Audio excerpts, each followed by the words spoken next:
I'm Maddie Leeming, and this is Crash Course European History. Today we'll be discussing the leaders of USSR all the way from Stalin to Gorbachev.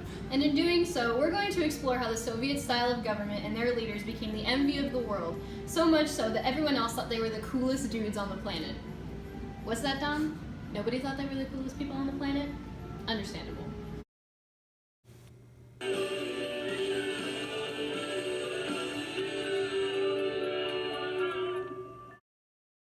Following the death of good old Vladimir Lenin in 1924, Joseph Stalin became the next General Secretary of the Soviet Communist Party. Some of Stalin's primary goals were to transform the Soviet economy with aggressive economic planning and to destroy his political enemies. Under Stalin's rule, the USSR was transformed from a nation based on agriculture to a global superpower. He abandoned Lenin's New Economic Policy, or NEP, and replaced it with the institution of 5-year plans. These 5-year plans set production priorities and created exponential economic growth. Stalin was known to be a rather brutal leader. He was obsessed with consolidating power and instituted the purges, which took the forms of arrests, imprisonment, and executions of people that Stalin viewed as enemies of the state. The Great Purge was a campaign of political repression in the Soviet Union, which occurred, and it involved a large-scale purge of the Communist Party and government officials, repression of peasants and Red Army officials, and widespread police surveillance, suspicion of sabotage, imprisonment, and arbitrary executions. Stalin's government expanded the system of prison camps, most notably the Gulag, which held millions of prisoners under lethal conditions. Some scholars believe Stalin planned the Holodomor, or the man-made famine in the Soviet Union that killed an estimated 7 to 10 million people. Stalin also planned the Winter War. The Winter War was a military conflict between the Soviet Union and Finland. It began with the Soviet invasion of Finland on November 30th, 1939, and ended with the Moscow Peace Treaty on March 13th, 1940. The League of Nations deemed the attack illegal and expelled the Soviet Union from the League on December 14th, 1939. Following the end of World War II, Stalin participated in the formation of the Warsaw Pact, a collective defense treaty to counterbalance the establishment of NATO. The establishment of the Warsaw Pact also saw the fall of the Iron Curtain around the nations in the Warsaw Pact. Under Stalin, the USSR and the world also saw the Berlin blockade, Korean War, and the start of many proxy wars. The USSR also developed their atomic bomb, which was kind of like them going, hee, look at me, I'm so strong. After Stalin came Georgy Malenkov, who ruled from 1953 to 55. Under Malenkov, the USSR saw a period of liberalization and the disowning of Stalinism, or de-Stalinization. He ended the role of large-scale forced labor in the economy, also reorganized the KGB, and there were plots to restore capitalism to the USSR. However, little Georgy's term got cut short by a coup led by our next Soviet leader.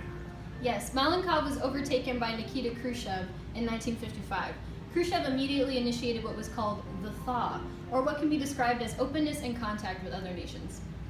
The Thaw also included new social and economic policies that emphasized on the commodity of goods, thus allowing living standards to rise and economic growth to remain.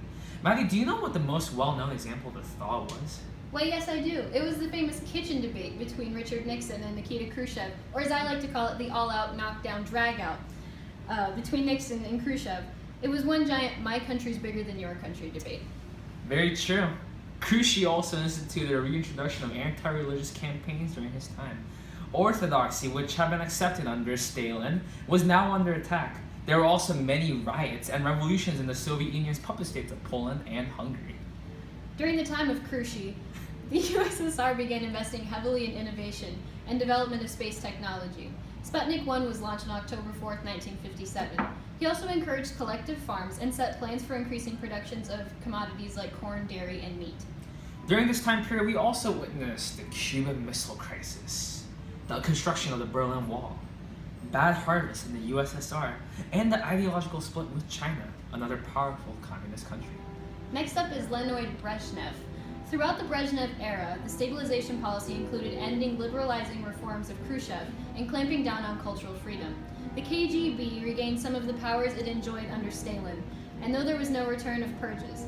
The USSR also saw an increase in the output of both industry and agriculture. However, in 1973, we see the start of the era of stagnation. Well, with a name like that, you know it ain't gonna be a good time. The era of stagnation was a period of negative economic, political, and social effects in the USSR. This stagnation came as a result to failed central planning. Wah, wah. There was also the introduction of the Brezhnev Doctrine, which stated that the USSR had the sole right to intervene in the satellite countries if there was a threat to socialism. That's kind of a big idea. Following Brezhnev was Yuri Andropov. He attempted to improve the economy by raising management effectiveness, all without changing the principles of socialist economy. He began to fight violations of the party, state, and labor discipline, which led to significant personnel changes in the anti-corruption campaign. Relations between the USSR and the USA also began deteriorating quickly under Andropov. The Soviet-Afghan War had begun in 1979, and it raged on throughout Andropov's reign. Although Andropov felt the Soviet invasion of Afghanistan was a mistake, he only made half-hearted attempts to negotiate a withdrawal. The war would continue until 1989, and in 1983, Andropov made a monumental announcement that the USSR would no longer continue working on space-based weapons. But all those American taunts got to his head, huh? There could have been other factors at play, Brian, so maybe not. Maybe so. So anyways, next on our list is Konstantin Chernenko. He only served for a year, but he's still significant. His rule represented a return to the policies of the Brezhnev era.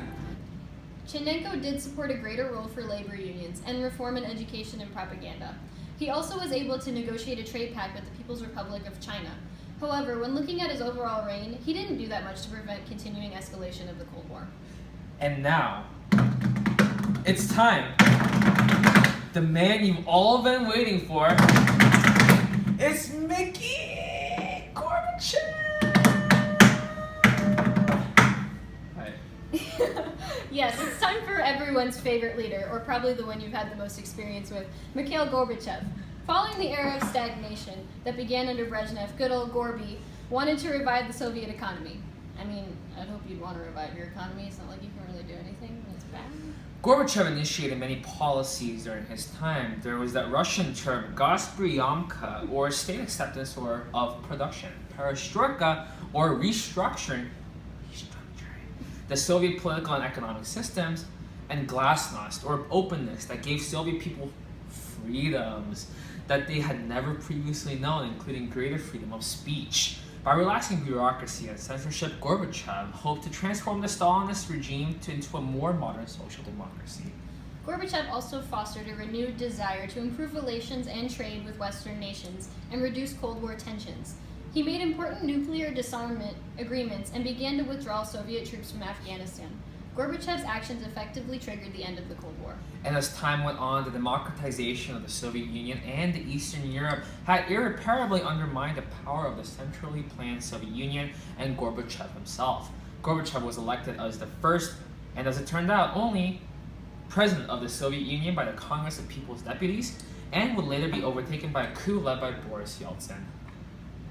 Well, there you have it, all the Soviet leaders from Stalin to Gorbachev. And we hope you found this video entertaining, if not educational. Until next time, I'm Brian Kim. And I'm Maddie Leeming. Join us next week for a special segment, Gorbachev. Where is he now? Wait, what's that, Don? What's that? We don't have the funding to go track down Gorby and interview him? Well, it's the idea that counts. Bye! Very true. Khrushchev also instituted reintroduction of Shit, sorry. Very true. Khrushchev also instituted a reintroduction of anti-religious campaigns during his time. Orthodoxy, which... Orthodoxy.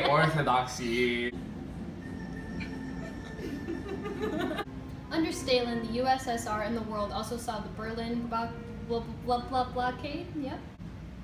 As time went on, the democratization of Under lethal conditions. Some scholars believe Stalin planned the Holodomor, or the man-made famine. Hi, Mr. Famine. Thanks for watching. Woo!